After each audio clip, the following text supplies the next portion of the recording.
Our presentation today by Warren Adams is going to take place after a couple of the business matters that we need to take care of first. First on the agenda is the approval of minutes. Copies of the meeting minutes were distributed for board members' review. Are there any additions or corrections to the minute from our last meeting on October 8th? And if not, is there a motion for approval? I so move. Is there a second? I second. All in favor? Aye. Aye. Motion passes. I'd now like to open the meeting for public comment. Is there anyone from the public who would like to address the board?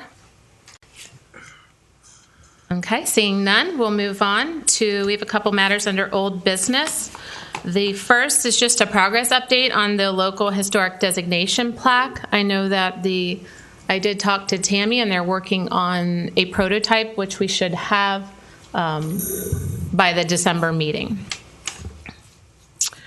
Next is the topic of the historic preservation brochure that we've been milling about. I know we talked about a rack card, and Sherry, if you go ahead and highlight the overhead. We've talked about a rack card, we've talked about a brochure.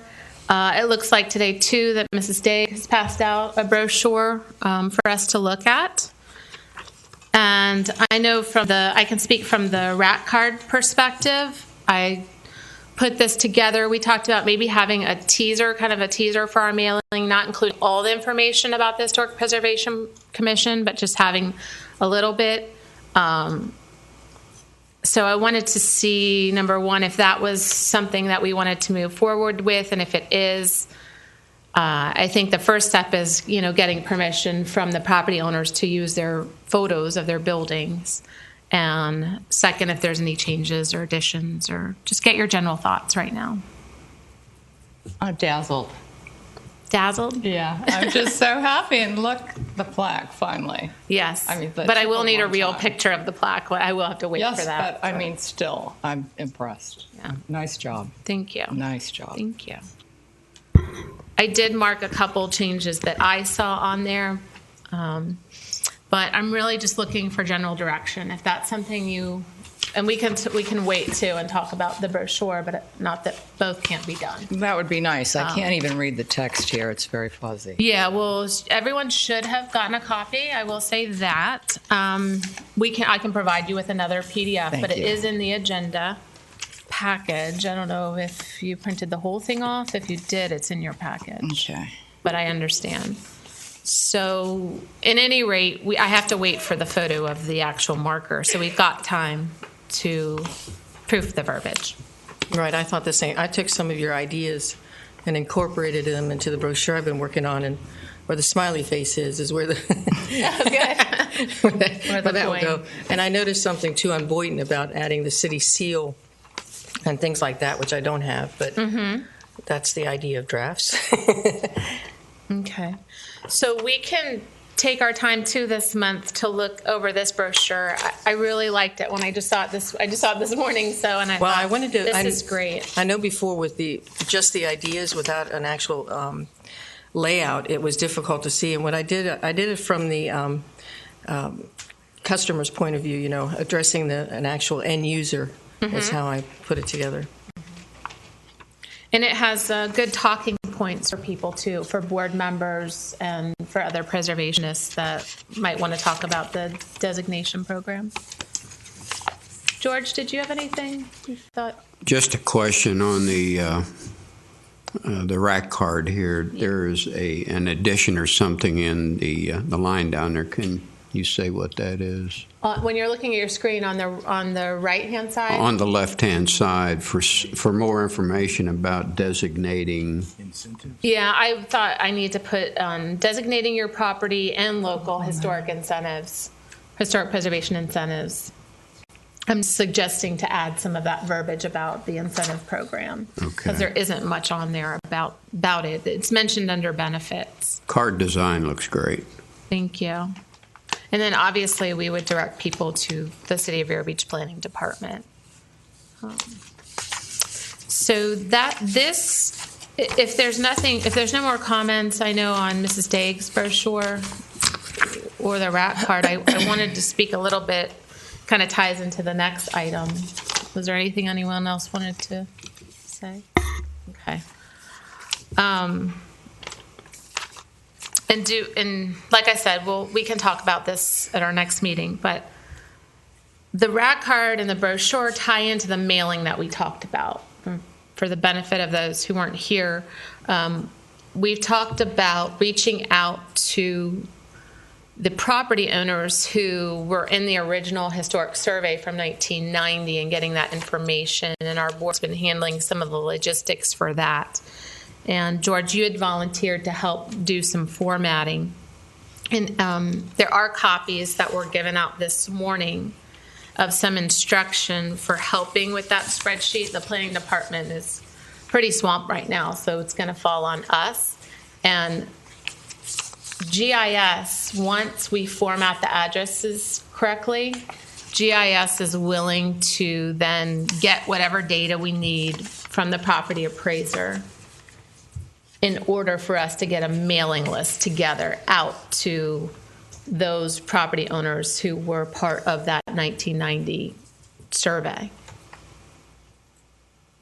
So we can move forward with that part if you like. And I was thinking we can just divide it in half if you want to pick the number 1 through 330. There were actually 637, I think, on the list. The memo here refers to an Excel spreadsheet. Yes. So Tammy has copies of all of this that she can get to. It'll have to go out to all the board members. Okay. Okay, and it'll be that we're going to be working off of. That we're going to be working off of. Okay. And there are highlighted columns and instructions. And I'm going to leave this with either Tammy or the planning department to explain, because of the sunshine law, we can't talk except for right here. But I think that's the most expedient way we can do it is through staff. When will this be forthcoming? It's ready now. I sent her all the information last night. So you could get with either Gail or Tammy. You guys can decide who's going to kind of explain the instructions to George. But yeah, and Tim. But I've got it all written out. It's all written out here. So I just thought if we could just define today that you would take number 1 through 330, if that's fine, and I'll take the second half. That'd be fine with me. Okay, and we can start working on those. And get that moving, get that process moving. Okay. In thinking about the process, and this will come up later when we get to the mailing, my only concern is I really don't think we should be sending out a letter to a property owner where that building has been demolished or that building no longer has been altered as such that it wouldn't meet the guidelines. So I think at some point, someone's going to have to do that as the second step, Gail, too. Okay. Because I'd hate for us to send a brochure or a rat card to someone mentioning that their house might be eligible for local designation and have them be disappointed that, no, we're looking at your house and no, it's not eligible. Mm-hmm. So this is still going to take us some time, and if we can get some more assistance from the planning department, maybe if we can make that request to Tim, that's going to be needed to make this mailing possible. Okay. All right. Is there anything further on that or on the letter? Just out of curiosity, you would see that as a misstep on our part to send something out not knowing in advance, not being that familiar with a private homeowner's property? I do. I think if, depending on what we say in the letter, if we're leading them to believe that their house may be eligible for historic designation and they get excited about it and they're looking forward to it, and then they come in and meet with Gail, and Gail has to say, well, I mean, in some obvious situation where it's been just completely altered. Two things come to mind, and one would be, how would they know that it wasn't a mailing that everyone received, regardless if the house, it's like your home, your property may be, but not is, or already meets any of the criteria. So it could be a blanket mailing, could be worded in a way that would have a broader application, just inviting interest. And then the other thing that I try to remind people is that even if someone has deliberately demolished a landmark property because they feel entitled as an owner, and they are. I think it's important to generate that regret feeling that has some energy that keeps going. It's a way of educating the public. There truly is no way that we can prevent properties from disappearing. Even the important ones, we can encourage preservation. And that's what we're here to do. Yeah. But I think, even if it causes reflection and the building is no longer there, they could say, well, I wish I'd known, I wish things had been in place earlier, or, I was unaware of that, or I think it's still an educational opportunity. Yeah, I hear you. At the same time, we are supposed to keep up to date with the survey data as well on what's been demolished, and when we're talking about demolition, what's been demolished and what has not. So I think that we can have this discussion when we talk about the wording of the letter. It may just, pertain to that. Perhaps we have a general letter about the designation program and about the Historic Preservation Commission for the non-historic properties, that's an alternative. But I think that makes sense. And I'm thinking also with the demolished properties that I'd like to keep a record of it, but I'm not so sure, going back to the original owner, matters at this point because the building's gone, but the idea that we keep it as an archive. And the Heritage Center did something similar, I believe it was a year ago, recognizing properties that still stand and properties that we've lost. So there's a way to do it, from an historic aspect. Yes, I agree true. with that we should keep an archive. The other thing is I like your second, excuse me, yeah, I should have taken you up on that glass of water. The idea that maybe the letter should be more generalized as opposed to the second way you were putting it, sending that out to everyone as opposed to a more specific. And then we're basically just saying we have this program. This is what's happening if you're interested, instead of, well, you may have a property that qualifies. But even if we wanted to do a district, it's a way, too, to garner interest because not every home in a district is a qualifying structure. So, but they might want, whoever owns a newer home in that area might like living in that area, might want to help protect what's left, too. So. But you both have really great ideas, because what I'm thinking as well is that perhaps it's more of a lead-in to an invitation to one of our meetings where we discuss the local historic designation program too. That way it's not necessarily homeowner specific as far as their property being historic. It is property owner specific, but considering too we don't have the survey and don't know what the homes look like now, we'd have to physically look at each building to see where they stand right now. Right, and that's where I was kind of directing to staff, because that's really what the staff function would need to be, or a volunteer. So, the more purposes it can serve, the better. How often do we do this? Right, This is exactly. huge. So exactly, I agree. So I will keep working on I'll aim to have a draft back to the board by the next meeting. Would that be reasonable? Sure. Okay. Okay. Any further comment?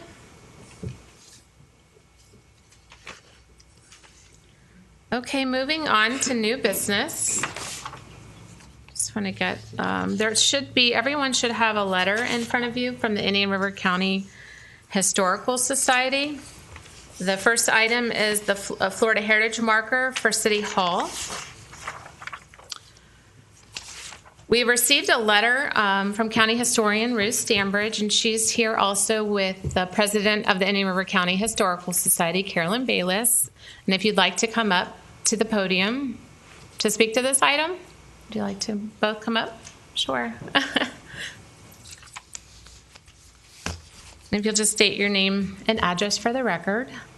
But just to introduce this, we received a letter. The Indian River County Historical Society, as you already know, has a longstanding history in placing, researching, placing, applying for, and funding the state Florida heritage markers. If you recall, the last one in the city was Osceola Park. Was that it? Mm-hmm. And we received this letter, and I feel very fortunate because they are proposing one of two markers that they're planning for this next year to be for City Hall and talk about the City Hall history and development.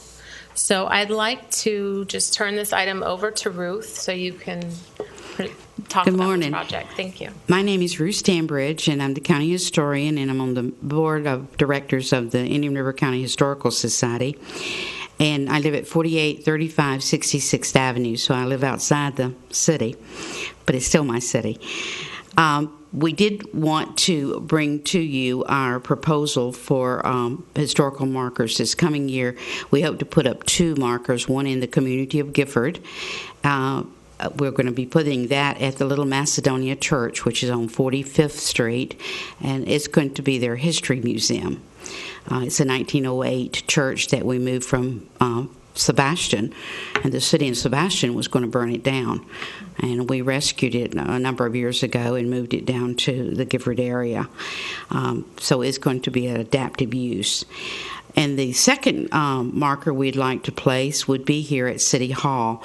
This is a mid-century modern building, and it's going to be quite a challenge, I think, for everyone, not only on the master site file, but also as a marker. We're now getting into that era where we have a lot of mid-century buildings that need to be surveyed and determined, assessed as what their significance is. And we thought City Hall might be a good first try. You're also just a few years out from a centennial, the city of Vero, or the town of Vero, and then, of course, the city of Vero Beach was added in 1925. And at that juncture, so was the county of Indian River. So we'll sure have a great big party come 10 years from now.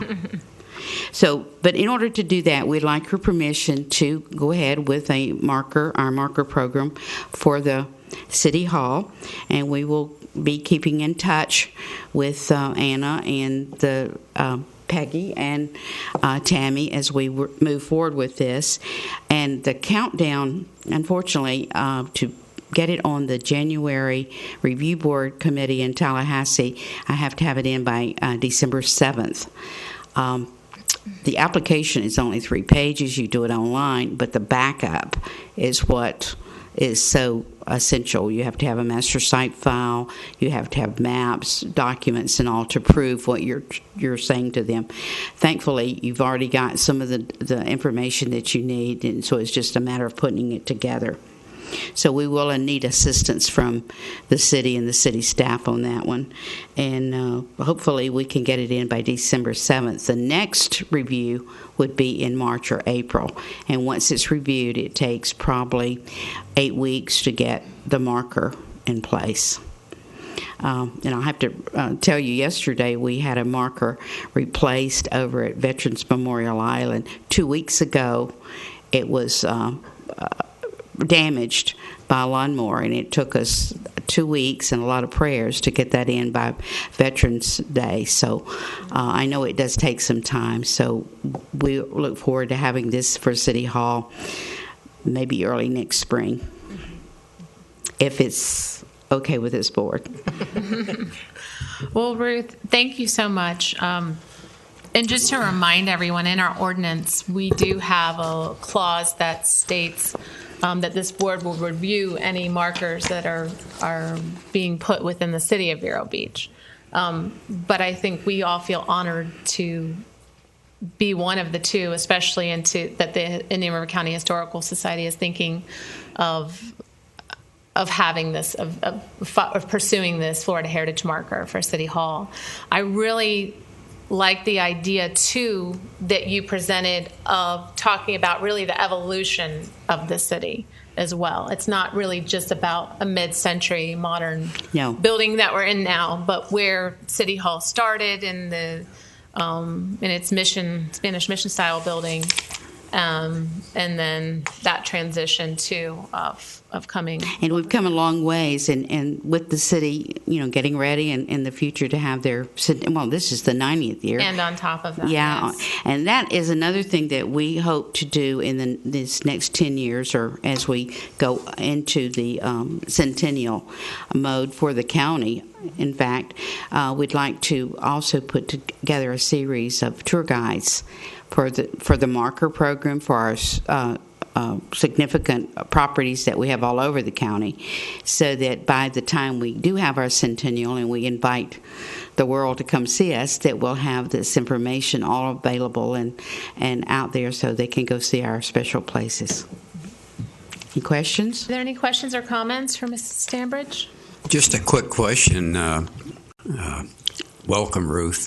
Thanks, George. Good to see you again. I'm just trying to help myself in my historical knowledge. The original city hall that was built, there was a fire station across the tracks right where the post office is. Mm-hmm. Wasn't that at one time the original city hall? That was the city hall, the police department, and the fire department, all in that one little building. Okay. And that was across the tracks, and that was at the south east corner of the 1913 plat for the city of Vero. No beach, just Vero. But as the city expanded to the east and across the river to incorporate the beach, you decided that you needed to expand your city hall. And it was getting a little crowded in there. So that's when this property was purchased. And it's kind of interesting as I was working up the background for these 3 pages, that this is on the site of the homestead of Henry Gifford. He lived just a block or so down the road, but he had 160 acres. So this property was originally the homestead, part of the homestead of Henry Gifford, who actually named the town, or the community, Vero.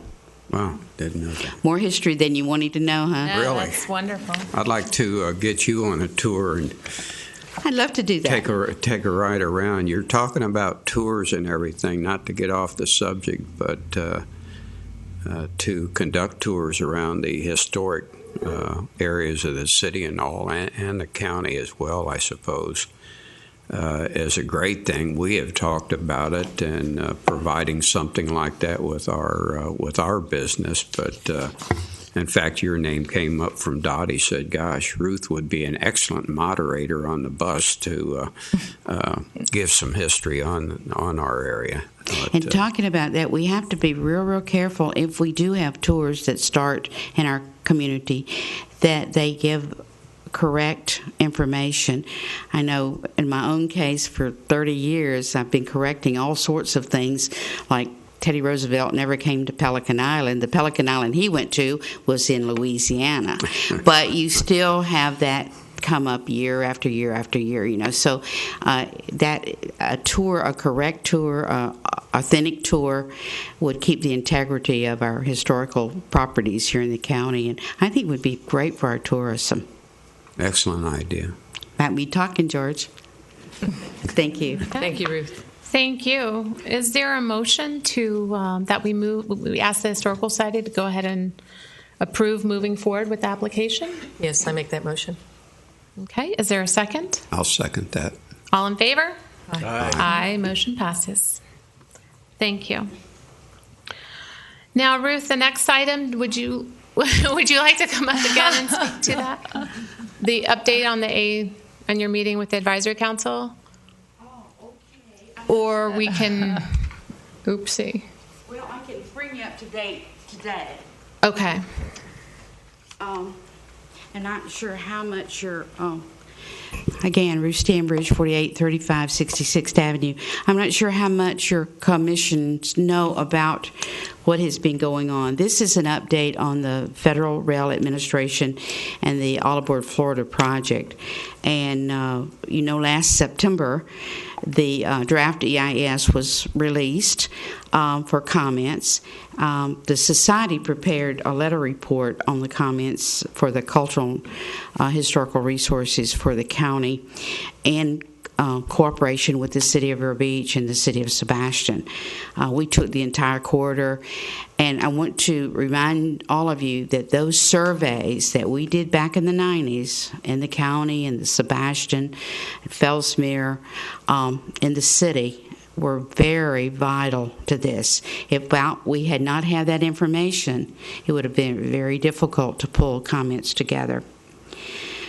The draft EIS was very badly flawed. They ignored totally Section 106, which is the guidelines in the National Historic Preservation Act. They didn't follow that at all. There was no communications. That Section 106 has 4 steps. They're very straightforward. First, you communicate with your local governments and your local historical communities or knowledgeable people. Second, you do an inventory of the properties, the cultural resources with these people.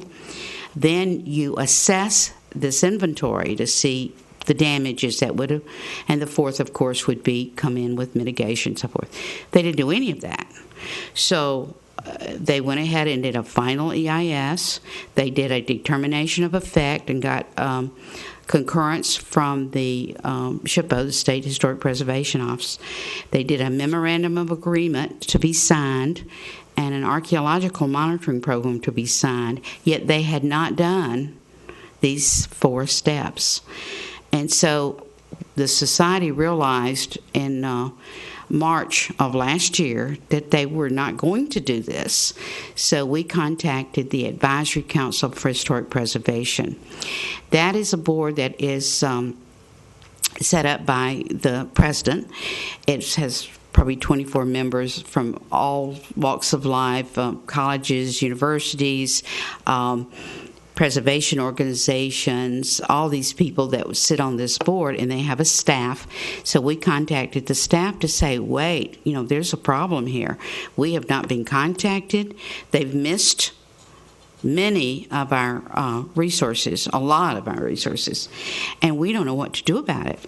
And so they became involved. They oversee all the federal agencies in the way they handle Section 106.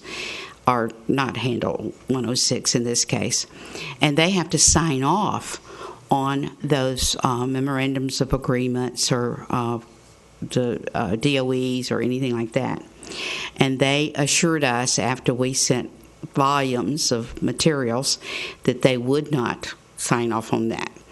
So finally, after the final EIS and the DOE and the MOA came in, the Federal Rail Administration then appointed or asked several of us to be consulting parties, which was the first step. And after we became consulting parties, they had one meeting with us on October 19th in Melbourne. It was a 2-hour meeting. We had 9 consulting parties. Each of us could bring 3 people, which was 27 people, and an hour and a half to ask questions, and that was the extent of it. But fortunately, the Advisory Council came down. They sent 2 representatives down to Melbourne. We had a meeting at the Hilton there, and then the very next day, these 2 folks came down to Indian River County and met with us. We chose the Heritage Center. They were really great and opened the doors for us. It was a perfect venue because one of the places they had totally missed was Pocahontas Park. And that was not, and we told them through drafts and finals and all that we do have this park that should be eligible for National Register, that has 2 buildings in it that are on the National Register. Well, finally, the Advisory Council got to see up front and personal what a wonderful place we had. We came down, we also went up to see the Vero Man site, and as we came back down 14th, we showed them Main Street, which was thriving. And so they were very, very pleased with all the Advisory Council. So they realized that we knew what we were talking about. So that's where it is right now. In fact, this afternoon, I understand the Advisory Council in Washington will be meeting with the Federal Rail Administration. And we will hear what has happened. So this saga continues. But that is our update, and hopefully we'll be able to bring more information in. Thank you. Thank Any you. questions? Thank you very much, Ruth. Well done. Wonderful. That's a lot of dedication, hard work, and she's really stayed on this matter. She really has. So, thank you. Moving on to the next item on the agenda, is there anything that you have, Gail, for under planning and development matters? Nothing today. Okay. I just have one short thing to say under chairman's matters, and I wanted to propose at our next meeting, we may not have as much business, and since it's, there's upcoming holiday at that time, and we don't get much time to talk to each other in the public, I was going to propose having a little reception, just having a short meeting and having some refreshments. Does that sound good to everyone? Okay. All right. Well, sometimes you're going on vacation possibly for December, so we'll do that. Does anyone have any items under member matters? Okay. We're ready to move on. All right, wonderful. We are ready. I'd like to welcome our presenter today, Mr. Warren Adams. Warren is a historic planner with the city of Boynton Beach. He has a very impressive resume. He earned his master's with distinction in the conservation of historic buildings from the University of York, England, and he's worked as a historic planner in both the UK and the United States. He's been with the city of Boynton Beach since 2011. Did I get that right? Yes. 2011. And in 2013, the Florida League of Cities awarded Adams and the city of Boynton Beach the Florida Municipal Achievement Award for their Heritage Education Program, which is part of what he'll be speaking about today. And just for the benefit of the audience, the city of Boynton Beach is a certified local government. We preservationists tend to refer that as a CLG. It's the abbreviated name. And it's basically a certification program for cities who make a local commitment to historic preservation through public policy by passing a local historic preservation ordinance that needs to meet specific criteria. So the city of Vero, we are celebrating our 1-year anniversary of becoming a CLG. And as such, it allows us to partner with other CLGs and share preservation ideas and experience. So with that being said, Warren, I will turn the floor over to you, but welcome and thank you so much for driving up here today. Okay, and thank you for inviting me. You gave a brief summary of my background. As you can tell, I'm originally from Scotland, so I started working in, actually studied building and construction and management. That was my first qualification. From that, I then studied property development and valuation. I got my bachelor's degree in that, and then I went on to do my master's. So I think one of the things that I have is I have this sort of varied background in construction, development and preservation, which sort of gives it puts me in a good position to assess various applications and proposals that come to us. I had worked for building archaeology companies in the UK, Historic Scotland, English Heritage. I'd done work for the National Trust, and then I moved to Florida in 2004. I started working for the city of Delray Beach, then very briefly for the city of West Palm Beach, then the Broward Trust for Historic Preservation, and then back in 2011 I was offered the position of the preservation planner for the city of Boynton Beach. So I'm going to give you a sort of brief outline of how we got to where we are today and the tools that we use to actually encourage people in the city to embrace historic preservation. Boynton Beach was very much a city that was split down the middle. Sort of half of the residents agreed with having a preservation programme, and the other half were absolutely against having any sort of programme. In fact, when I first took up the position and it was announced in the newspaper, some of the comments that were received literally in my first week, they really were very, very depressing. But hopefully I can show you how we've almost completely turned this round to the point that there's almost no negative comments made on our programme now. So prior to 2009, the city had 2 National Register sites. A 1986 Master Site File survey had been completed with only 40 sites. In 1996, that was updated to 128 sites. And really historic preservation regulations that the city had, they were absolutely minimal and completely ineffective, and a lot of the residents knew this. And the concern that the residents had were, number one, loss of historic structures. Secondly, there were limited resources in the city to actually create any sort of programme. They were concerned about a lack of support from some commission members, plus also a lot of the residents and business owners. There was a real lack of understanding and education really throughout the city, and that goes from city staff members to residents and business owners. They really didn't understand the process and the benefits of having a strong programme. And also there were all of the missed opportunities: heritage tourism, grant funding, working with partnership organisations. So what the residents actually did was they convinced the City Commission to actually create an ad hoc committee for preservation. The committee was comprised of interested city residents. They held monthly meetings from December 2009 through August 2011, and they were really tasked with advising the City Commission on the various options and costs for creating a historic preservation programme.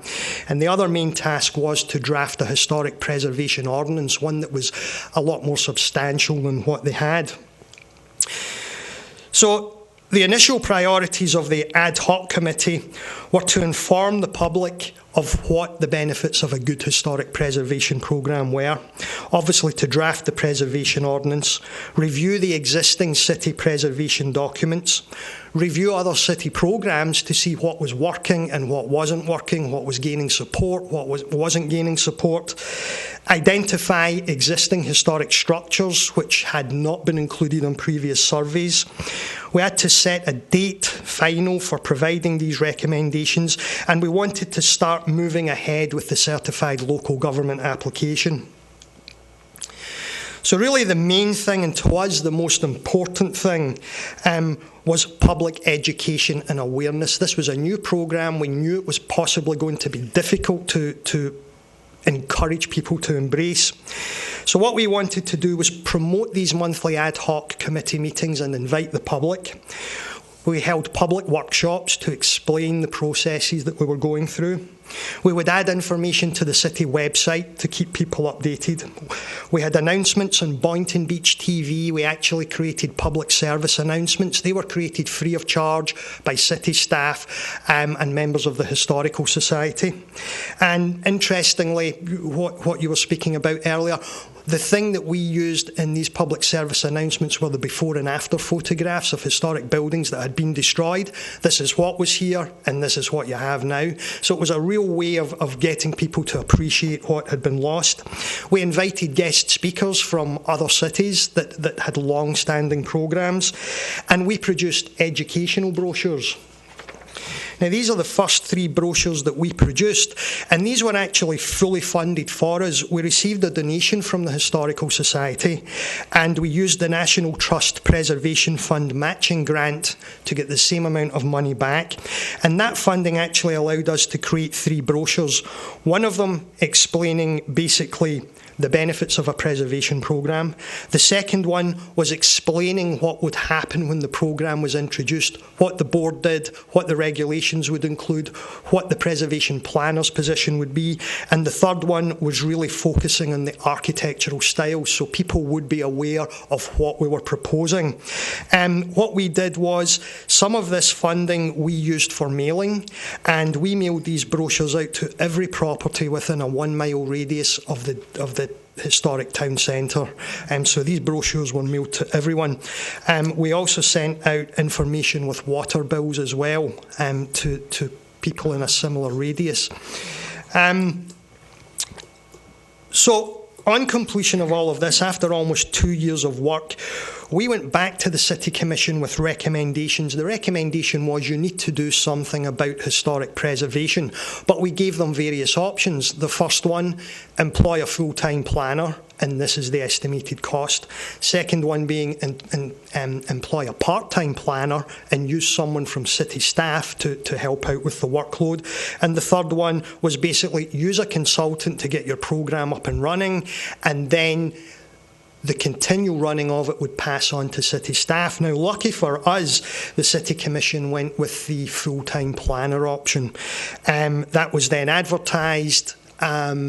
Applications were submitted, and fortunately I was offered the position.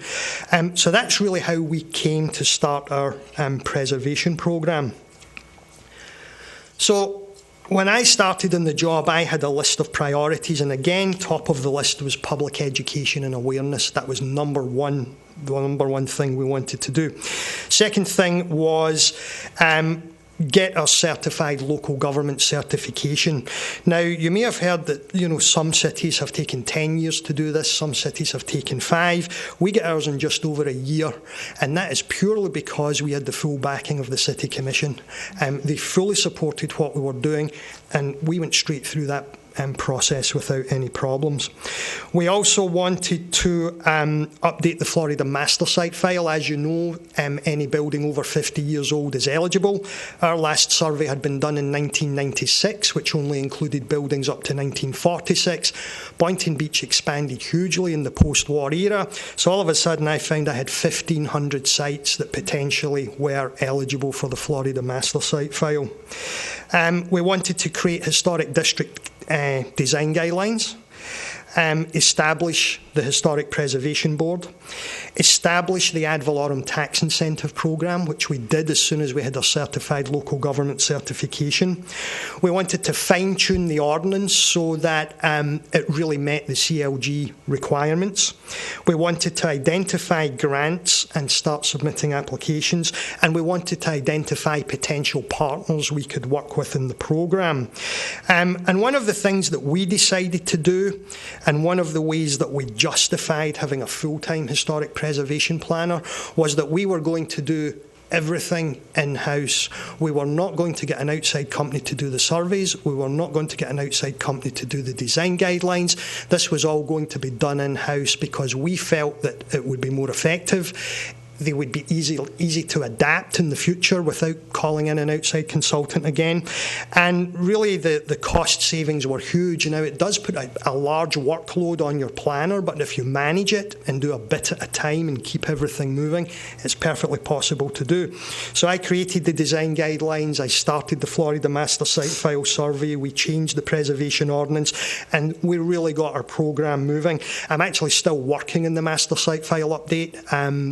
It's a huge task, and that's really something that I do as I have time to do it. So again, our main thing was public education and awareness. So what I did was, because of the downturn in the property market, a lot of people weren't applying for the small matching CLG grants for heritage education. And I noticed that they had sort of changed the requirements and they no longer required any sort of match. So I decided, well, we don't have any money, I'm going to apply for an education grant. So phase 1 of our heritage education programme was from 2013 to 2014, and we wanted to create a downtown heritage trail, a cemetery heritage trail, information boards on the trails, information brochures with QR codes, online content, and an online interactive map. The total cost of that was just over $30,000. This was 100% grant funded. Our application was ranked second in the state for the CLG organisations. And interestingly, 50% of this was completed in-house. So while the signs and everything were made by a local company, all of the IT technology was carried out by our IT department. Because I found out that, strictly speaking, I couldn't be paid for what I did, but I could pay another department within the city for what they did. And the reason we used for justifying this was, number one, it was going to be cheaper, but number two, our IT department took on a commitment to update and maintain the website and the maps forever into the future. So our argument was, if we use an outside company, every time we need something changed, we're going to have to go and pay them. This way we keep it in-house, and we can update this on a weekly, a monthly, or a yearly basis any way we want. The Downtown Heritage Trail was interesting. This wasn't just for education. This was for heritage tourism purposes. This was to draw people to the downtown area to use the downtown services, the restaurants, the library, the archives, the museums. So this was all designed as an economic development tool as well as an educational tool. So what we did was we included QR codes, you know, the quick response codes that you have. We put these on both the signs and also in the brochures you have in front of you. Now, the good thing about that is these can be used in a classroom, they can be taken away by tourists, they can be passed to their friends, and their friends can sit at home and scan the codes and get a direct link to our website to see what the city has to offer. So this was a way that we could include schools, colleges, tourism, economic development into our education programme.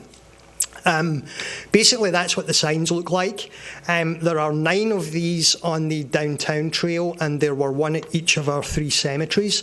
And just recently, the Community Redevelopment Agency actually installed a 13th sign. We opened a new harbour master building down at the marina. We had the family members of the original marina owners along, and we dedicated a sign to them, and the CRA paid for that. So this is a way that we can continually add signs to this trail, hopefully with other people paying for them, so we can continue to expand this programme. The other 2 brochures you have in front of you that include the QR codes. And this is the interactive map. You can click in all the buildings, you can get information on them, you can click on the trail. If you click in the orange eye signs, they take you to images of the signposts that we have installed. So everything's interactive and everything links back to everything else. We also have other things on there, such as you can click in the trail and find out the distance to the next building. So we've got a lot of nice features in there. But maybe my favourite feature is in our 3 historic cemeteries, we use GPS to locate every single historic headstone. We took all the details, and now on the map, when you go to the cemeteries, you'll see a lot of red dots. By clicking on each individual red dot, you get the information of who's buried there, what the stone looks like. We're just about to add photographs to that. So we really have all our historic burials on there as well. That's just an example of one of the web pages for one of the historic sites. Excuse me. And so that was really phase 1 of our programme. So the following year, I thought, I'm going to apply for another one of these grants because, I did quite well. So for phase 2, we submitted another application for the year 2014 to 2015. And this was for a cultural resources smart mobile application. We included over 170 sites, which included buildings that had been demolished in the past. So we still have images of them on there so that people can see what used to be there. It's accessible from all mobile devices and computers. There's a searchable site database. You can search the sites by style, date of construction, use, and there's another one, something else. And we also have audio for the 10 most significant sites. So when you're standing at one of these sites, you can click a button and you'll get audio and someone will tell you about the site that's there. The total cost was just over $26,000. This was 100% grant funded again. It was 100% completed in-house. We did not do anything out with the city. So technically that $26,000 went to the city IT department, and our application was actually ranked first in the state. So we received our funding for that. So this is an example of our interactive map. You can either click in the images at the bottom and it will take you to the location on the map, or you can click the location on the map and it will scroll to photographs and information on the building. And again, this is something that we want to add to. We want to add the audio in Spanish, and we want to start adding audio for other sites as well. And because this is all done in-house, we can do it any time we want. And once it's originally set up, it really doesn't take much to update these things. And the plan is, now that we have established a smartphone application with interactive maps, yes, it focuses on preservation at the moment, but the plan is to go in and start adding our blueways, our greenways, our bikeways. So we really have the state paid for the basis of this, and we can really add whatever we want to in the future. So as you said, that's just an example of one of the information pages. As you said, we did win the Florida League of Cities for the Teaching Your City's History section. We were ranked first place in the state, and that was only within maybe 2.5 years, 3 years of creating our preservation programme. So, we really focused heavily on education. So the following year, I decided, I wanted a year away from working on grant projects. It was taking up a lot of my time. So the following year, we decided to throw our weight behind the Boynton Women's Club. They have an Addison Meisner building. The wood frame doors and windows are in dreadful condition. And so we thought, the city won't apply for a grant this year. We'll take a step back. We'll support the Women's Club in their grant application. So basically, the Women's Club received $50,000 from the CRA. I donated $10,000 worth of my time to the project, and the city were fine with that. The club used $10,000 of their funds, and they got a grant of $140,000 for the special category grant. And I'm absolutely convinced that was because we had been making a name for ourselves with our preservation programme. The name of the city was getting recognised at state level. People were seeing what we were doing. We were getting a lot of press. We were on TV. There was just so much happening that I'm convinced that our programme was partially responsible for helping the women secure the funding for their building. So we're in the process of doing that at the moment. We have an architect in place, we're interviewing contractors, and that will be moving ahead over the next couple of years. So moving to this year, I thought, I'm going to try my luck again and see if I can get another Heritage Education Programme grant. So Phase 3 for 2016 to 2017, I wanted to focus on the African American heritage in the city and create a fully interactive website focusing on their history. Now, the African American community, quite rightly, were a little bit annoyed that their history was never reflected in the history books. It was never reflected in anything the city had done. In fact, for some obscure reason, the 1996 survey, Master Site File Survey, didn't even include any buildings from that area. So they were obviously concerned about this. So the website, we plan to have 3D virtually accessible buildings. Audio, video, and this is a project where we're really getting a lot of community involvement. We have found it difficult to work with the African American community. They have some concerns with what the city has done in the past, and this is an absolutely perfect way for us to reach out to them, work with them, and get them on board. And all of the information for this website is going to come from the family members and the residents in the community. We have no information, so I need to work closely with them to get this information. We estimated it would cost around about $33,000, 100% grant funded. It's likely, again, it will be completed in-house, all 100% of the project, and our application was ranked second in the state. So until the budget's announced, we don't know if we'll get the money, but it's extremely likely that we will, so we'll be moving ahead with that. So as we were going through this process of education and awareness and master site file surveys and everything else, I wanted to promote our programme even more. And as we were doing research in the city, and this is very relevant to Vero Beach, we found out that the stained glass artist Conrad Piquel both lived and worked in the city of Boynton Beach and had a number of buildings there that he had designed. Conrad Piquel, stained glass designer, designed stained glass for over 700 churches in the country, and he was noted in the Guinness Book of Records for designing the largest stained glass window in the world. And we suddenly found out, hang on, he both lived and worked in the city of Boynton Beach. Now, this is the same family. It's the Piquel Glass Company that you actually have in Vero Beach here. So we decided to create a celebration of Conrad Piquel. Basically what we have is we've run it for 2 years now. We've run bus tours to his buildings. We've had Paul Piquel from Vero Beach come down and give stained glass exhibitions and talk about the life of his father. We've involved the Historical Society. They've given presentations on his life. So really what we do is we host the bus tour, and then we have exhibitions of his work, and we have a lecture session in the afternoon with demonstrations in stained glass making. And this has been really successful for pulling people into the city and using the city's resources.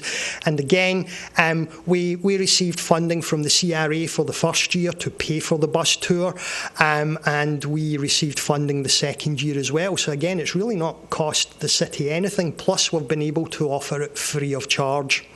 And our plan for this event is to expand it, to start including craftsmen from other fields, carpenters, stone workers, metal workers, and it will really be a celebration of the arts and architecture. And hopefully what we can do is we can encourage people to pay for booths where they can advertise their work, and hopefully it will become self-financing and we can really focus on all of the arts and architecture. So one of the things I think that we also said we did was we wanted to create partnerships with other organisations to get them to become involved in the work the city was doing. So we have an African American cemetery in the city. It was once a lot larger. They built I-95 almost straight through it. That was a sort of unfortunately a common practice. A lot of the headstones were missing. So what we did was we reached out to the Geosciences Department of Florida Atlantic University and asked if they would be interested in doing a project and doing a ground penetrating radar survey to find the other burials that existed. So they came out, they donated their time. The value was approximately $15,000. The students got experience in carrying out a project like this. The lead student was wondering how their equipment was going to work doing something like this in sandy soil. So this was an absolutely perfect way for everyone to work together and for us to get links with the university. This created a huge amount of media interest. We had the news channels out there. We had all of the newspapers were interested. The community were really happy that we were doing this. And so we identified where a lot of the unmarked burials actually are.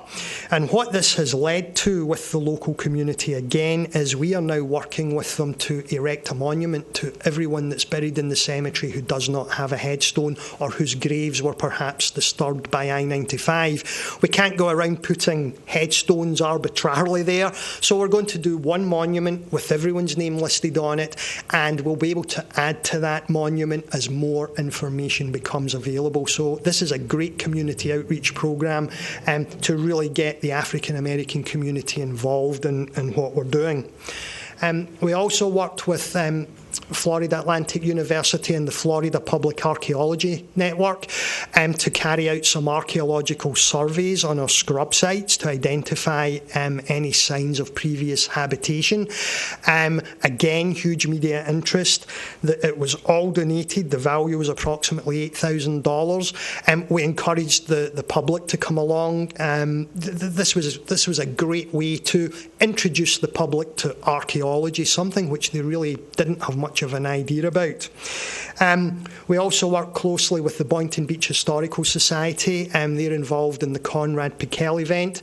We host cemetery tours with them. We were actually presented with an award by them for our preservation program.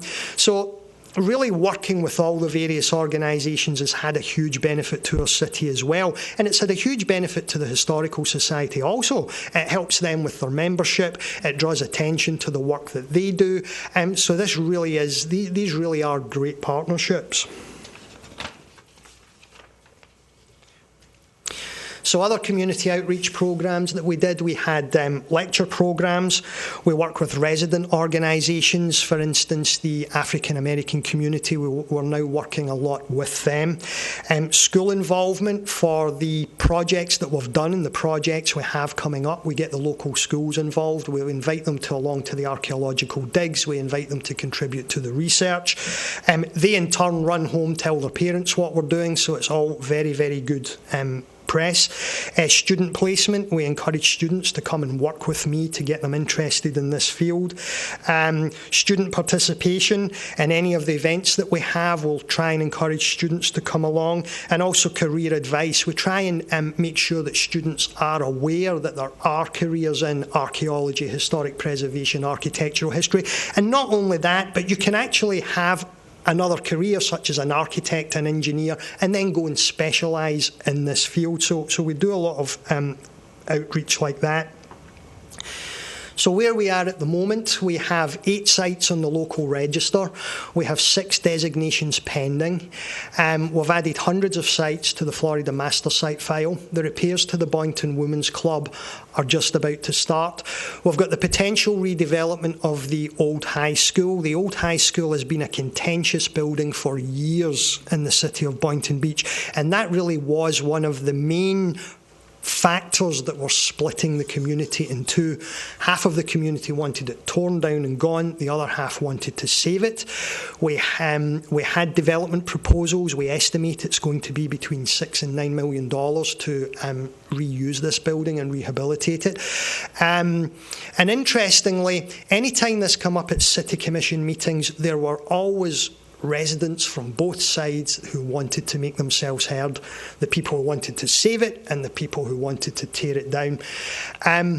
Over the years, the number of people who have wanted to tear this building down have declined massively. We have almost no one coming up asking for it to be torn down. Now, surprisingly, the City Commission actually suggested tearing it down only 2 months ago, and there was a huge public outcry. We had 70 or 80 people demonstrating. We had the TV and the news cameras there. We had the media there. And interestingly, when it came up at City Commission, we had a big line of people there to discuss saving it, and not one person got up to support the demolition of this building. The state became involved, and through working with the state and the residents, we've now encouraged the architect Rick Gonzalez to have another look at it. The Commission have stayed the demolition until Rick Gonzalez comes back to them to see if he can come with a viable proposal. So I really think what we have done through the public education has really, really helped this programme. People are coming to us now to ask about designations. Realtors are calling us to ask when people want to buy a house, is this a designated site? People have started inquiring about historic districts. Have we lost anything in the past few years? Yes, we have, but nothing so significant that we wanted to start fighting over it. We've learned that we really have to choose our battles, and really at the moment it's a process of getting people on board. They know about preservation because of the education programme. They're becoming more interested in it. They know of the tax incentives. I'm getting calls now from as far afield as I think it was Missouri. People interested in buying houses that are on the market, calling me to say, is this a designated site? And I would say no, but it's certainly eligible. So this is actually attracting people from out with the state to perhaps purchase a home in Boynton and then designate the site. We don't force designation in anyone. It's purely voluntary. We do have the means to step in if someone wanted to tear down something particularly significant. We've not had to use it yet. But because it's a voluntary programme, because we've designated city-owned sites, because we have residents who have designated their homes and they have had no issues with repairs or maintenance or changes or alterations, it's all adding to the strength of the programme. There have been no major issues. We work with the residents and people are really starting to get on board now. So what have I seen have been the benefits of our programme since it started? Massively improved education of the residents and the property owners and the commission members. Community understanding and support. No more negative press. No more people screaming for things to be torn down. A growing interest in the programme, people actually contacting me now. How do I designate my building? What are the advantages? And that includes business owners as well. People are much more open to at least discuss the possibility now as opposed to just saying, no, we don't want anything to do with it. Recognition, we've had recognition from the Florida League of Cities, recognition from the state. People know that Boynton Beach exists now. And we've even had recognition from our own residents who continually said, and you've probably heard it yourself, this city's torn everything down. We have no historic buildings left. Well, I'm sorry, but here are 30 on a half-mile trail in the downtown area, and have a look at our smartphone application. There are 170 sites on that. So people are actually starting to think, hang on a minute, maybe we do have something of significance. And we haven't even started on our post-war buildings yet. that's a whole other area, as you're finding out. So people are becoming aware that the city does still have a lot of its cultural resources left. A lot of positive press. Every piece of press we have now has been positive. In fact, one day on the front page of the local section of the Sun Sentinel, 3 historic preservation stories, all positive. And that had been unheard of. The main 3 stories were regarding historic buildings in the city and what we've done with them. Partnerships. We have reached out to so many organisations who have donated their services and we've benefited from working with each other, whether that's student experience, whether it's helping them gain membership, whether it's grant funding. Working with other organisations is strongly recommended. Huge promotion of the city and heritage tourism. Just 4 or 5 weeks ago, I filmed a 30-minute TV show with Palm Beach County TV called Inside History. They want to focus on the city. They want people to realise and understand what we have.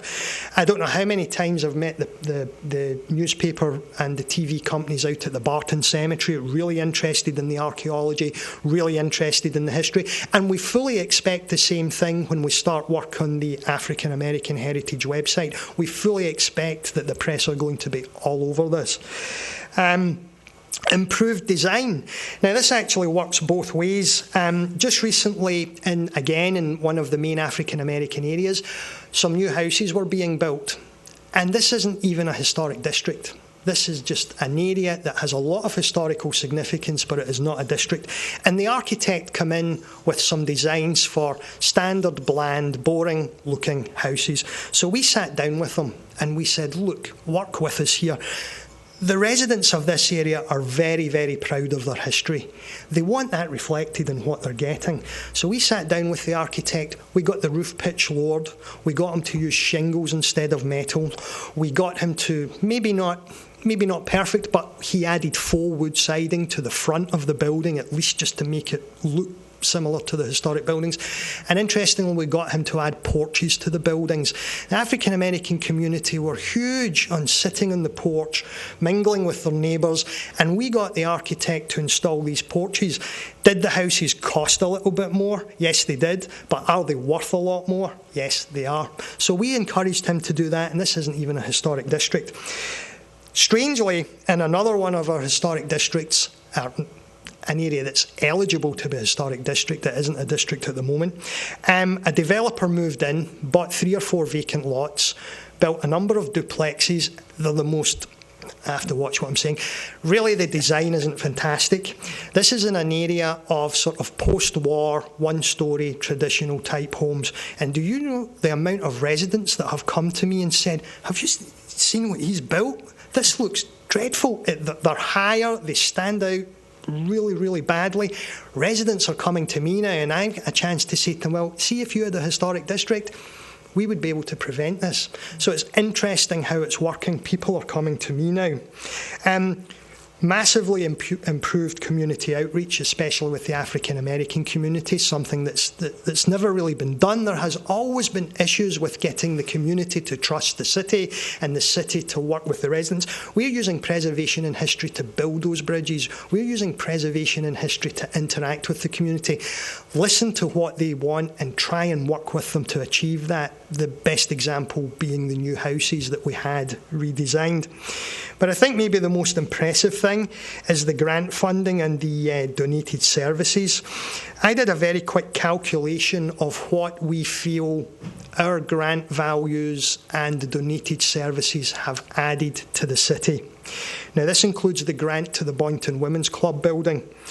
But since 2011, or perhaps even 2012-13, when I started applying for the grants, we reckon it's brought $307,500 worth of grants and donated services into the city. That's more than my salary.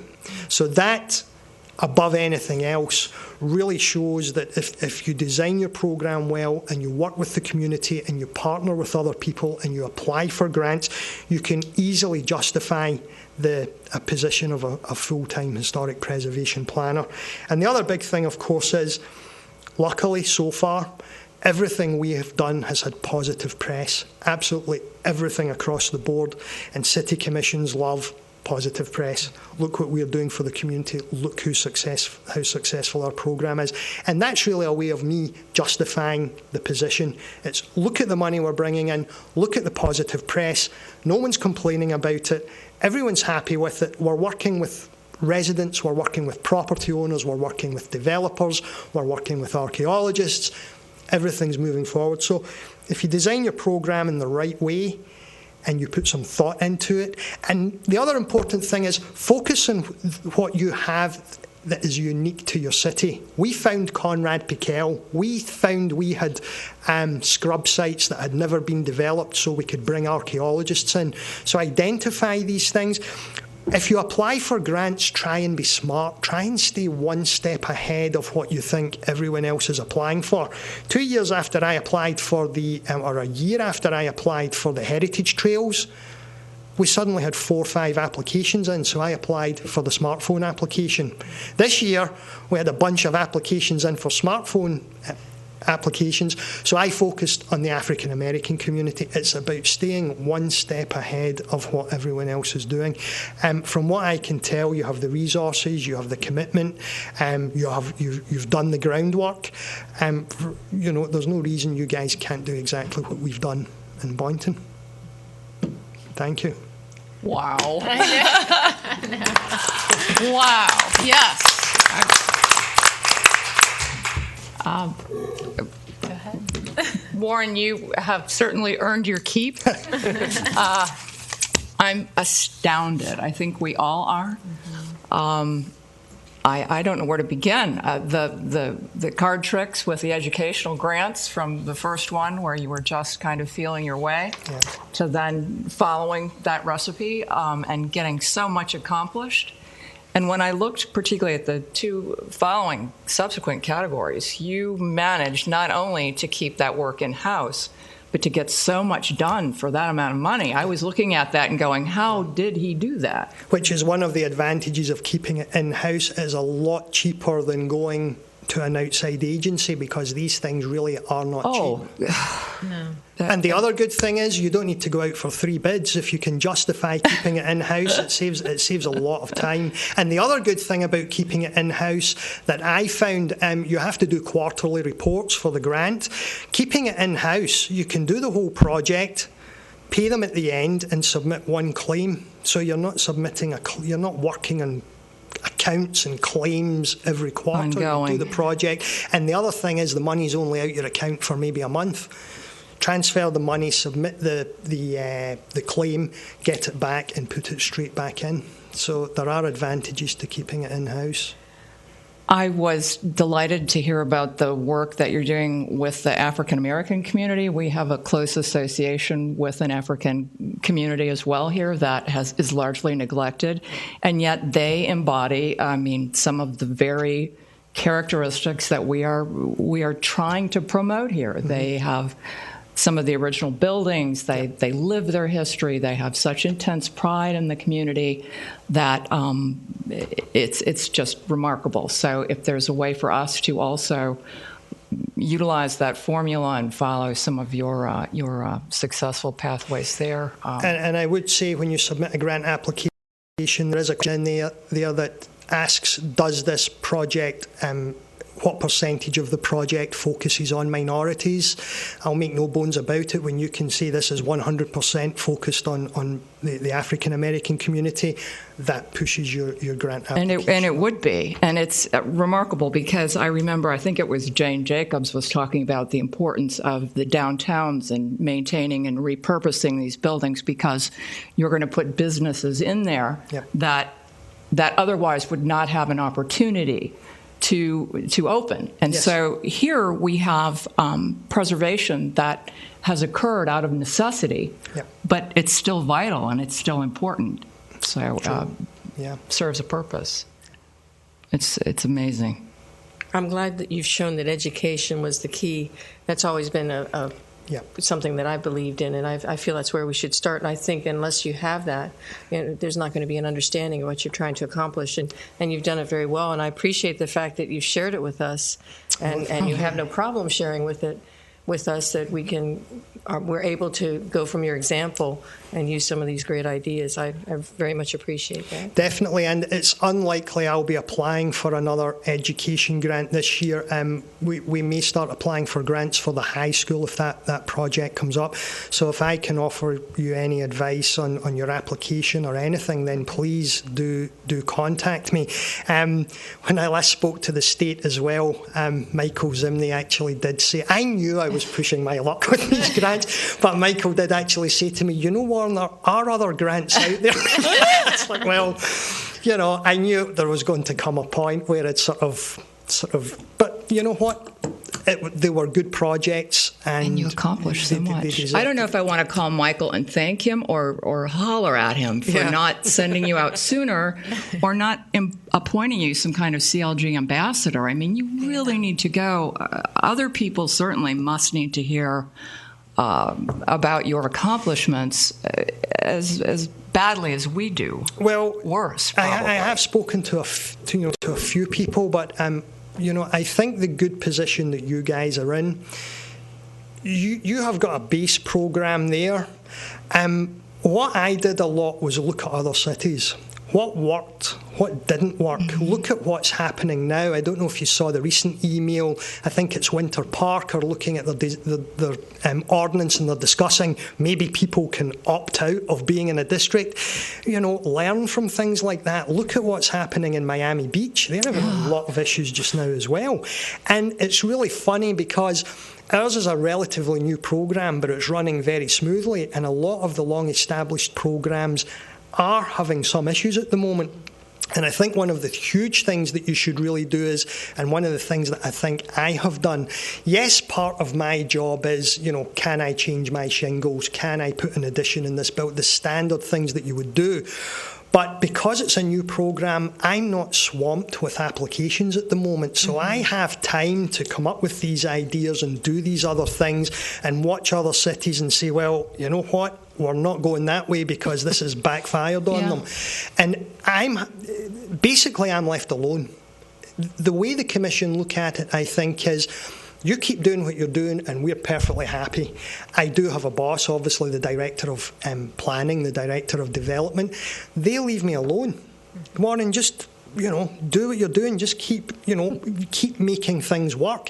And to have that freedom is fantastic. And that's the sort of thing you'll have before you're swamped with applications and everything. You can create something special and something unique to Vero Beach.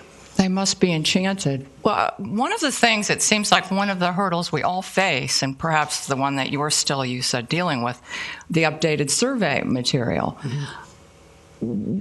It seems like that would present itself as another educational opportunity for students in historic programs, FAU or UF. Mm-hmm. Can we not get some of these kids to rotate through and to help different cities accomplish that as part of their educational program? It just seems like that's an opportunity missed on both ends. So what I did was I took board members out to do the survey with me, preservation board members, and so I would do half a day with each of them so that they knew what the process was. And I've also done it with students as well. Yeah. You have? Yeah. Yeah. Now, whether I would at the moment I haven't worked out if I sent 2 students out on their own, I'm not absolutely convinced yet that I would get everything accurately recorded. You know, there does come an experience with doing this. You know yourself. You get an eye for what looks right and what doesn't look right. That's the only issue. You know, if you go to an outside company, you're employing professionals who know what they're doing. If you use foolish students with no one experienced with them, you don't know if it's going to be accurate. But the other big advantage of doing it in-house, and if the preservation planner can do it, is who knows the city better than me? I'm sorry, I don't care how good your company is, but if you're coming down here from Virginia to carry out a survey in Boynton Beach and try and do it in 3 or 4 weeks, you don't know the city as well as me, regardless of how many books you read. So doing it in-house saves a lot of money. It allows you to update it any time you want. It allows you to do it at your own pace. And I personally think the residents know more about than the historical societies, and you know they're the people that know about the city. And Mr. Grant Wizard, did you ever look into the geospatial surveys that someone did? Money was spent someplace at UF, I think, at one point, and they came up with the prototype to do this. And I thought it was implemented in Sarasota, perhaps, where you could go to the city website and they actually had available to everyone the categorically listed all of the historic properties on the property appraisal. That is something we're looking at, but we in-house again, even if we don't have a grant. We're lucky that we have a really good working relationship with the ITS department, and they find this sort of stuff incredibly interesting. It's far better than creating a nicer email system. So we go out and we do the GPS. As I said, we did every historic headstone. We GPS located them. What I've done is I've learned a certain amount of GPS so that and mapping so that I can do the groundwork and then say to them, here's the information, go and build something that the public can use. So yes, and certainly with the upcoming interactive website, I'm very good at coming up with ideas and applying for a grant and getting the money and then going to our ITS department and saying, this is what you need to do. And they'll look out and say, Warren. So my idea for this one was the African American area, a full survey, and the most significant buildings. So one house, one school, one church, one entertainment venue where people like B.B. King and everyone played, one store. What I want to do is recreate them in 3D and allow the user to actually click in the building and technically go inside it. And once you're inside the building, say if it's a school, you'll be able to click on the lessons for the lesson plans, or if it's a store, you can click in the individual goods that would have been sold in those days. So, yeah, and, they said they can do it. So I've got the money. It's out of my hands now. They need to create it. So who will actually do the 3D scans? And luckily, we have a new planner who has an architecture degree, and she's done a lot of 3D work. Awesome. So effectively, because she's in my department, we can't pay her. However, it looks good having a match there, even though it's not required.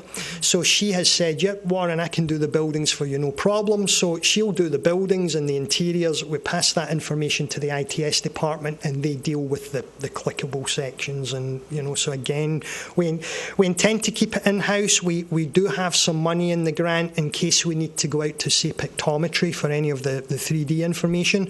But if possible, we'll keep the whole thing in-house again. And then are you doing most of the writing for the historical descriptions and histories? Yeah. We also offer to write the designation applications. And at the moment, we only charge $15 for someone to designate their site. And that basically means they pay us $15, I do all the work, they sign the form and then turn up at the meetings. So that's another good incentive, make it affordable and help people as much as possible. That will probably increase in the future, but we felt, we'll charge a nominal fee to encourage people to do this. How is your ad valorem tax structure set up? It's set up with the county. So we have that in place. We have not had any applications yet, mainly because the work that people have done in buildings didn't really justify going through the application process. It wasn't going to make a huge difference to them. However, we do have the high school coming up. We do have the Magnuson House possibly being converted to for restaurant use. So we do have some coming up where they might actually really, really benefit from this. So we haven't done any yet. That was a concern of mine that I voiced as we were drafting ours. I thought no one is going to bother doing this in the emerging neighborhoods that we are so desperate to save and to reach out to, because it's not going to be worth it to them. So that, and I'm wondering how to circumvent that. Well, and obviously you are too. There was a city in Texas, I did some investigative work, and they were allowing people to designate and to be tax-free just by maintaining those properties originally, which I thought was tremendous. I thought that was very advanced, and it worked. They had almost 100% in those communities for a period of time, but it was enough to clean up and to change the nature of those communities so that you attracted investment and people then continued to do, what they should. Sure. So that seemed brilliant. Really, where it's going to work for us are the historic properties that are on the market at the moment for sale that I've had inquiries about. Luckily or unluckily for us, these properties really do need some work on them. So when someone calls me and asks, is this a historic site, I can say to them, well, not at the moment, but if you're going to buy this property, you realise it probably needs replumbed, rewired, the roof probably needs done, your windows probably need done. Oh, and by the way, do you know we have the ad valorem tax incentive programme? Buy the building, designate it, and we'll take you through that. Yeah. So it's a sort of incentive for people to buy these properties. And certainly with our important buildings beachside, higher price tag properties, that I think that's significant to get that message out. My next question was, did you do anything specific to like your local board of realtors? Did you send out any particular educational information, or was it just a gradual dissemination of information that at some point, they gathered on their own? We had actually planned to hold a joint mini conference with Delray Beach, specifically for realtors. This was right at the start of our programme. And the plan was that Delray Beach would get some money, we would get some money, we would apply to the National Trust for the grant to double our money, and we would hold this joint programme one day in Boynton and one day in Delray Beach. I went ahead, I got the money, Delray Beach didn't get the money. So that's the money I used for the creation of the first 3 brochures. So it didn't happen for us, but certainly we certainly had intended doing it, and it would definitely be worth doing. And it's good realtors are actually calling me now, even for buildings that aren't designated. As soon as they see it's a 1920s building, they'll call me and say, Warren, is this designated? No, it's not, but it's eligible to be designated, so please make sure that any purchasers are aware of this. But also let them know we don't force designation on them. So if they buy the building and decide not to designate, fair enough. If they do decide to designate, they'll get any of the tax. They're so accustomed to seeing designation as something that is counter incentive. And so it's nice to be able to show them that quite the opposite is true, that this is actually what happens. Yeah. And they'll be delighted because it helps them to market a property if it's more desirable. And also we do have, I'm not sure if you have it in your ordinance, you have the option to waive certain building regulation requirements. You can reduce setbacks and things if people want to add on to it, so that helps. But one thing I would caution, and it's something that I've really had to work sort of quickly to try and readdress. A lot of insurance companies, someone will say, I'm going to designate my building as a historic site, and the insurance company says, well, we're now going to double your insurance. They don't understand the process. So what I do is if we're designating a house and the insurance company is threatening to increase the insurance premium, I provide a letter to the insurance company which says, if this building is completely destroyed, we are not requiring the owner to rebuild it using wood lath and stucco, an exact replica of what was there, because you don't have a historic building anymore. So can you justify to me why you feel you should suddenly increase their insurance premiums? So there are a couple of companies out there, and they basically say, you know what, if this building is destroyed, this is what we're giving you. It's not our problem what you have to do with it, but and that's the right way to do it. Of course. Because if a historic building's destroyed, it doesn't matter how good a recreation looks, it's not a historic building. So I would caution you about that, and that is something I do mention to anyone who is interested in designating. I don't keep it back from them, and they're very appreciative that we mention that to them. I don't want to get a name for trying to get people to designate, and then once they do, they suddenly find out they've got all these We don't issues. want them to be unhappy. That's exactly. great. That's another great. thing that I've been wanting, haven't gone far enough into it though, but somehow working with the state and recognizing the fact that you've got these structures, especially after the hurricanes, that withstood, some better than the newer homes, and trying to create more of an understanding about the fact that they're viable, they're worth saving, they're worth keeping, they're worth insuring. And I'm glad you bring that up too, about that misconception I hadn't heard, the idea that if it's destroyed that it had to be built in the way it was exactly, because they don't even tell you that now with newer homes. They just basically say, sort of kind of what the materials are now valued, but it's not the exact replicas. So it's not a valid argument on the insurance agency's replacement value.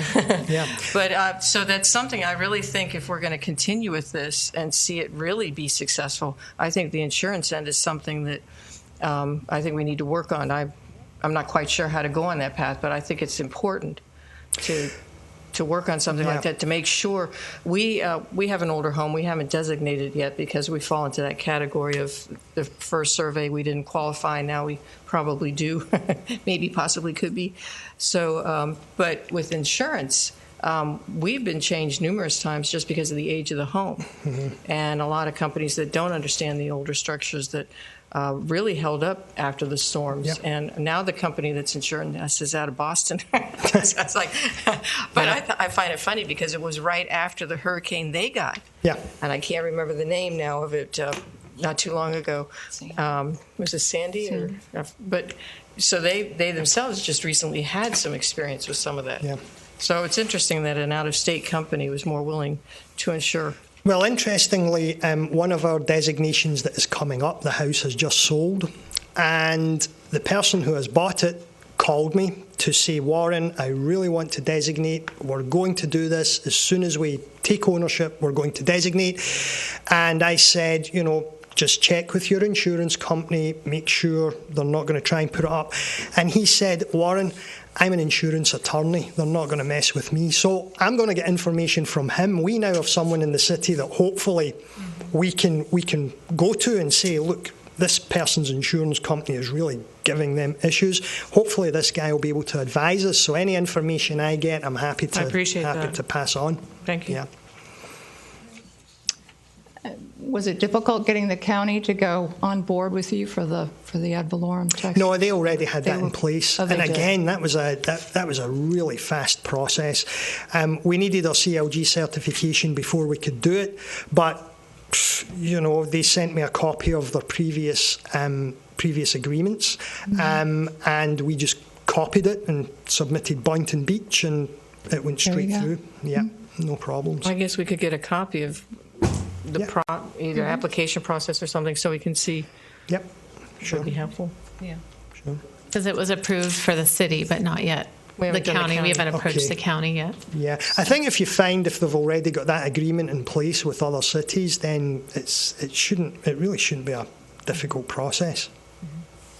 Warren, thank you for the inspiration. Thank you for inviting me. Sometimes we feel like we're performing a thankless task, and this is just magnificent. It is. It has been, and I think definitely what's made a huge impression for me too is the fact that local designation is really just a consequence of all the heritage education programs that you're doing. It's not the main focus, and that teaches us all a lesson. That would have been difficult to do. It would have been difficult to start there with the adverse press, the way people felt about things, and suddenly start trying to go in there and start designating properties. I just felt for Boynton, that was the wrong way to do it. It was going to create more tension. It was going to create more anger. It was going to give people more excuses not to support it. And I really felt that the way forward was, let's show them what the city has. Let's show them what the benefits are. Open their eyes to archaeology. Show them that there's actually still a lot here. Put it in black and white in front of them and say, you said there's no historic buildings in the city. Well, there's 170 there for a start. And as I said, that's not even including the post-war buildings. I've heard that argument here too, the idea that what is there to restore, what is there to save? Everything's gone. But you bring up a good point, and I like that, the idea there's nothing better than a visual tool. Exactly. So, and by all means, please contact me. All my contact details are on the brochures. If you want any more information, feel free to. Are we getting a copy of your PDF? Presentation. you have a copy of the PowerPoint? Yeah, we do. We, the city does, Yeah. yes. Okay. Yeah, we've got it. Thank you. Thank you so much. Okay, thank you. Thank you very much for your time. Thank you. And if there's nothing further, then we'll When adjourn. is our next meeting? Our next meeting is December, what's the second Thursday of the month? 10th, I believe. On your computer, just go to the lower right. Should be a count. You're using Windows? Okay. Let me pull my phone out. I'm I turning believe mine it's the 10th, but it's always the second Thursday of the month. I walked over here the other day. I heard. They told you. I did hear that. The third Thursday or second? Second Thursday. That would be the 10th. Thank you very much. Thank you. Perfect. Thanks. Y'all have a nice Thanksgiving. Thank you. You too. Move we adjourn. Did we? Thanks for paying attention. We're all still in a reverie over Warren's lecture I was there. told we could Lot just of adjourn. process. So.